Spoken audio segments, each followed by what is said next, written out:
In-situ processing.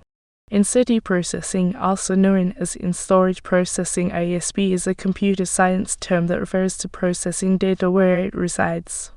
In-situ means situated in the original, natural, or existing place or position. An in-situ process processes data where it is stored, such as in solid-state drives, SSD, or memory devices like NVDIMM, rather than sending the data to a computer's central processing unit (CPU). The technology utilizes embedded processing engines inside the storage devices to make them capable of running user applications in place, so data does not need to leave the device to be processed. The technology is not new, but modern SSD architecture, as well as the availability of powerful embedded processors, make it more appealing to run user applications in place. SSD deliver higher data throughput in comparison to hard disk drives HDDs. Additionally, in contrast to the HDDs, the SSD can handle multiple I/O commands at the same time. The SSD contains a considerable amount of processing horsepower for managing flash memory array and providing a high-speed interface to host machines. These processing capabilities can provide an environment to run user applications in place. The computational storage device (CSD) term refers to an SSD which is capable of running user applications in place. In an efficient CSD architecture, the embedded in storage processing subsystem has access to the data stored in flash memory array through low power and high-speed link. The deployment of such CSD in clusters can increase the overall performance and efficiency of big data and high-performance computing (HPC) applications. Reducing data transfer bottlenecks. Web-scale data center designers have been trying to develop storage architectures that favor high-capacity hosts. In the following figure from such a storage system is shown where 64 SSDs are attached to a host. For the sake of simplicity, only the details of one SSD are demonstrated.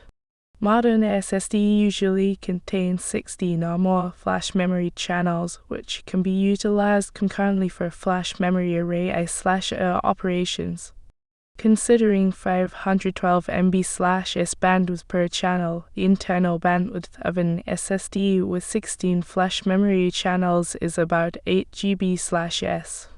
This huge bandwidth decreases to about 1 GB/s due to the complexity of the host interface software and hardware architecture. In other words, the accumulated bandwidth of all internal channels of the 64 SSD reaches the multiplication of the number of SSDs, the number of channels per SSD, and 512 MB/s bandwidth of each channel, which is equal to 512 GB/s. While the accumulated bandwidth of the SSD's external interfaces is equal to 64 multiplied by 1 GB/s, the host interface bandwidth of each SSD, which is 64 GB/s. However, in order to talk to the host, all SSDs require to be connected to a PCIe switch. Hence, the available bandwidth of the host is limited to 32 GB/s. Overall, there is a 16x gap between the accumulated internal bandwidth of all SSD and the bandwidth available to the host. In other words, for reading 32 TB of data, the host needs 16 minutes, while internal components of the SSD can read the same amount of data in about 1 minute. Additionally, in such storage systems, data need to continuously move through the complex hardware and software stack between hosts and storage units, which imposes a considerable amount of energy consumption and dramatically decreases the energy efficiency of large data centers. Hence, storage architects need to develop techniques to decrease data movement, and ISP technology has been introduced to overcome the aforementioned challenges by moving the process to data. Efficiency and utilization. The computational storage technology minimizes the data movements in a cluster and also increases the processing horsepower of the cluster by augmenting power-efficient processing engines to the whole system. This technology can potentially be applied to both HDD and SSDs. However, modern SSD architecture provides better tools for developing such technologies.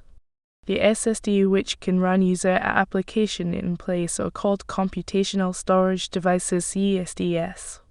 These storage units are augmentable processing resources, which means they are not designed to replace the high-end processors of modern servers.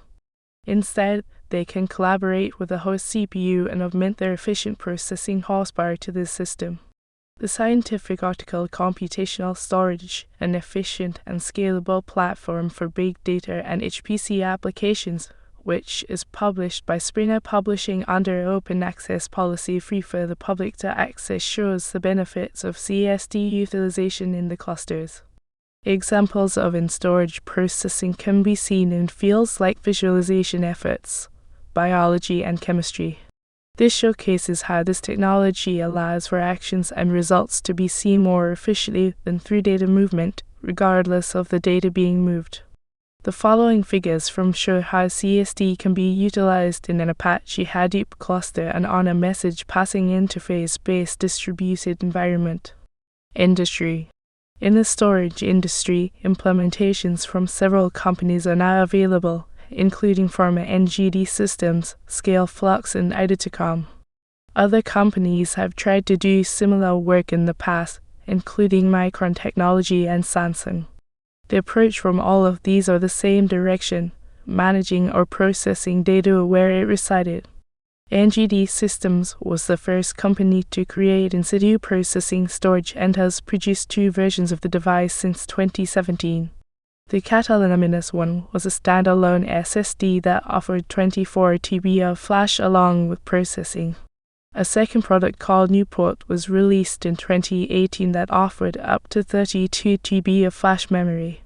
Scale Flux uses a CS-1000 NVDIMM device that uses host resourcing and kernel changes to address the device and use host resources to manage up to 6.4 TB flash on the device or base SSD. IDTCOM utilizes a device called the no-load DRAM-only NVMe device as an accelerator with no actual flash storage for persistent data. Micron called their version Scale and had a Flash Memory Summit FMS event in 2013 but was never able to productize it and was based on a SATA SSD in production. Samsung has worked on various versions of devices from KV Store and others.